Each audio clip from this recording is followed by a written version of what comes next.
So my name is Lance Da Costa.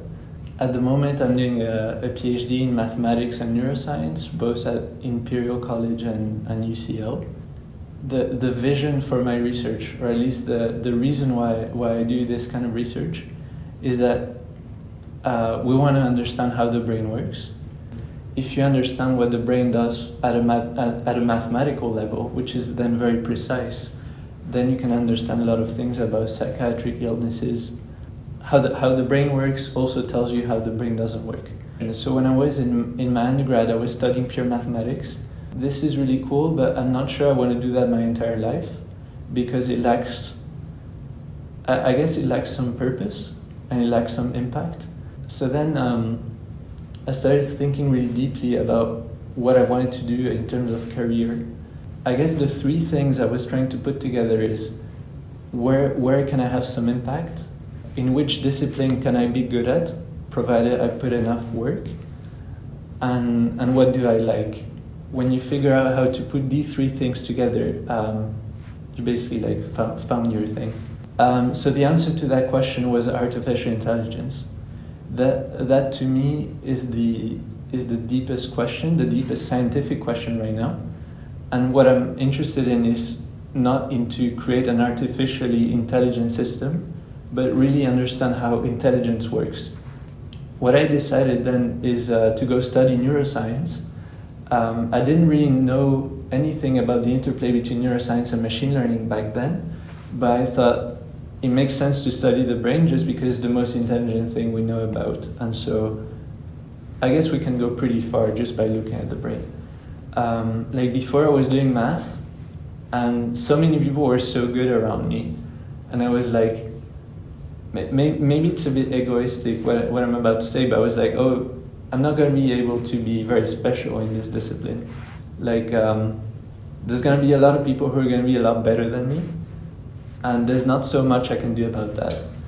And I felt if I went to neuroscience, I would have a pretty unique background.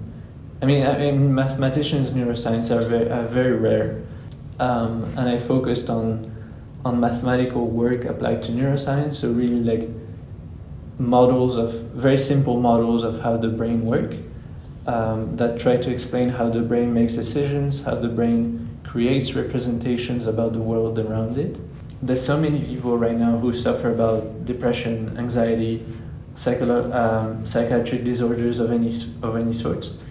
When we understand that better, we're able to create treatments.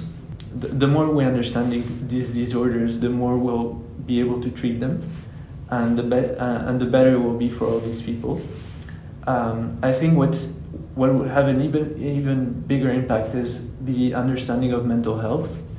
I think mental health is a super big issue right now, at least in first world countries. I mean, we hear about mental health everywhere, and the more we're able to understand anxiety, depression, the more we're able to help these people. So in my high school, I had no idea I would end up doing research. It was just way too far away for me. I think I was pretty set on studying mathematics at university just because that was my strongest subject. So I've never really liked literature and philosophy. Yeah, with these subjects, I mean, you can write an essay and it will never be perfect. And that's not really the problem, but I guess the problem to me was that it's always what you write is really subject to interpretation. How good you are is quite subjective. I like the no bullshit aspect of math. Either it's right, either it's wrong, you know it or you don't know it, and it's all very objective. So yeah, it came naturally to me to study math at university, but then I had no clue what I wanted to do afterwards. So my dad did a PhD in theoretical physics, in plasma physics, and he was always in favor of me studying math. And I think it kind of came in handy that I also like math, so it went well together. And he really supported me and pushed me in that direction. And I think he also is the one who triggered me into thinking about neuroscience, because so my dad has always been a bit frustrated with his choice of PhD. because he chose a field, plasma physics, that in the end didn't turn out to be very impactful. There weren't also many academic jobs in that field, and it's a field that moves very slowly.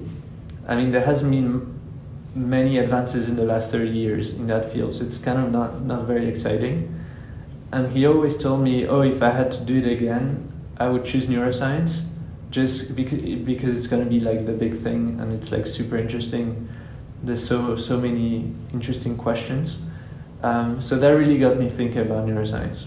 But the rest was really my own will. So it really came naturally to me. But I think he really nudged me in the right direction. At least it was the right direction for me. I've always been very interested in technology, and I was thinking about what is going to be like the next thing or the next big thing that would interest me and also have some impact. So then I came up to artificial intelligence. So then I was like kind of looking at basically what are the startups in artificial intelligence, what are the startups in tech, in self-driving cars, who founded those startups, what kind of background did they have. And I came to the realization that if you want to make any kind of contribution, any kind of new thing, you gotta have a PhD. It's the only way in which you can have an edge, like a competitive edge in technology. And if you don't have a PhD, then you gotta be with people who have PhDs.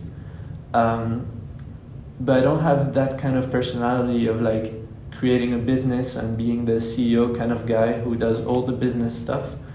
I'm more interested about the technical aspect of it.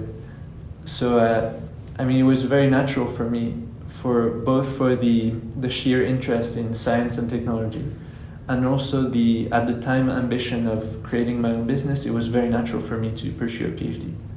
And since my PhD, I mean, you could have asked me whether I want to stay in academia like every year since I started my PhD or even before, and each year I would be more and more convinced that I want to stay in academia. So I think there's two factors to that. The first factor is I really like the academic life.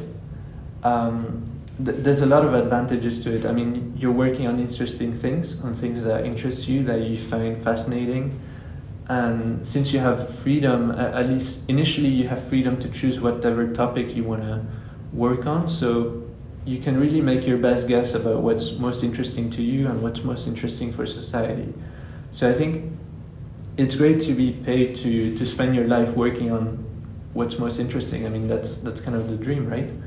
So that's the main reason. And then the other reason, I think it's a more practical one, is that it's if you manage to be a professor, it's a very secure life. It's not like, I mean, once you have tenure, and it's very hard to get tenure at a university, but once you have tenure, you're basically there, and you're basically paid for life as long as you work. So I think, once you reach that stage, it's like pretty comfortable, but of course it's very hard to get there. But I think the more time I've spent in academia, and I think my PhD has been going well so far, the more I have to lose by just leaving. Because I feel, since I really like what I'm doing, I feel, if I leave now, I'll lose my ticket to basically just keep on doing that. So it's like, right now it just feels like I have a lot to lose if I were to change path. So I started my PhD working 7 days a week. I was really committed, and I was just working all the time. I was also, it turns out, constantly tired. The thing is, when you're tired, you don't necessarily notice the extent to which you're tired, but when you're tired, your productivity really drops. That was the first 3 months. After 3 months, I was really, really exhausted, and there were a couple of things, and I ended up in the hospital in intensive care for like 3 or 4 days, just because I had like a breakdown. So then after that, I decided to take it a bit more easy. What's a bit more easy? A bit more easy was, I think, working 6.5 days a week. I would take like half a day off per week. after the accident, for like the next like 6 to 8 months, I was working 7 days a week, and then I was like, okay, I'm just gonna try to take a bit more time off. So I went to 6 days, and I actually realized that with 6 days, my work was better. So I could actually do more in 6 days than I could do in 7 days.